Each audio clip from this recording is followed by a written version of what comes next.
शादी की पहली रात सोहर कमरे में दाखिल हुआ तो वो दुल्हन से कहने लगा कि तुम मुझे बिल्कुल पसंद नहीं, मेरी शादी तेरे साथ जबरदस्ती हुई है, मेरे करीब आने की कोशिश ना करना, नहीं तो तेरा मनहूस चेहरा तोड़ दूंगा। चल भाग मेरे कमरे से, मुझे तेरी कोई जरूरत नहीं है। उसने बीवी का हाथ पकड़कर उसे बेड से नीचे उतार दिया। सोहर गुस्से में बेड पर आराम से सो गया। बीवी के साथ ऐसा हुआ तो वो जारो कतार रोने लगी। वो सोहर को देखकर सोचने लगी कि मेरे नसीब मुझे धोखा दिया है, मैं पूरी जिंदगी इस जालिम शख्स के साथ कैसे गुजार सकती हो। खैर उसने फर्श पर चादर बिछाई और वो उसी पर सो गई। 2 माह बाद एक दिन बीवी को अपने पर्सनल खर्चे के लिए पैसे की जरूरत पड़ी तो उसने सोहर से हाथ जोड़ते हुए कहा कि मुझे 2000 दो, आपकी बड़ी मेहरबानी होगी। जब सोहर ने यह सुना तो उसको बीवी पर बड़ा गुस्सा आया और कहने लगा कि तेरे खर्चे का मैंने कोई ठेका नहीं उठाया है, जा तेरे बाप के पास जा, वो तुझे पैसे देगा। वैसे भी दहेज में मुझे तेरे बाप ने फूटी कोड़ी तक नहीं दी, मैं तेरे लिए खर्चा क्यों करूं। सोहर रोज बीवी के साथ झगड़ा करने का कोई ना कोई बहाना ढूंढता और वो रोज उनको खरी खोटी सुनाकर मारता था। एक दिन सोहर जब काम पर चला गया तो बीवी ने अपने भाई को कॉल किया कि मेरी शादी तुम लोगों ने कहा करवा दी है, इस आदमी ने मेरा जीना हराम कर दिया है, मुझे फौरन यहाँ से ले जाओ, मैं यहाँ एक पल भी अब नहीं रह सकती।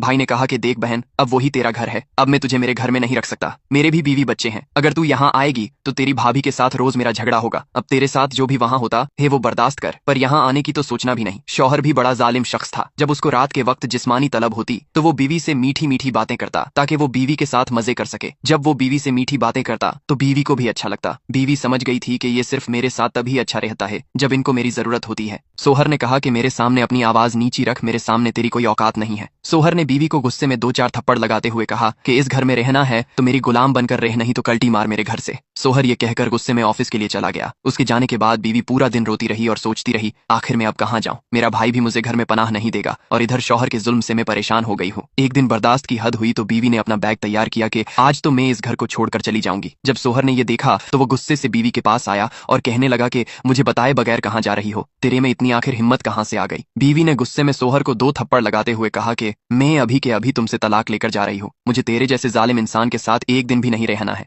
बीवी सोहर को धक्का मारकर वहां से अपना बैग लेकर चली गई। कुछ दिन बाद सोहर की मासूका ने किसी और से शादी कर ली थी तो सोहर बेचैन हो गया कि मेरी मासूका ने मुझे धोखा दिया है, मैंने ही अपनी खूबसूरत बीवी को ना समझा, मेरी बीवी ही मेरे लिए सच्ची थी। सोहर फौरन भागता हुआ उसकी एक्स बीवी के पास आता है और हाथ जोड़ते हुए कहता है कि मुझे माफ करना, जिसे मैं प्यार करता था वो मुझे छोड़कर किसी और के साथ चली गई, मैं फिर से तुम्हें अपनी बीवी बनाना चाहता हूँ। एक्स बीवी ने ये सुना तो वो जोर जोर से हंसने लगी और कहा कि तेरे जैसे इंसान का तो यही अंजाम होना चाहिए, तेरे जैसे जालिम शख्स के साथ रहने से तो अच्छा है कि मैं अकेली मजे से रहूं, चल भा यहाँ से कभी मेरे पास गलती से भी अब मत आना।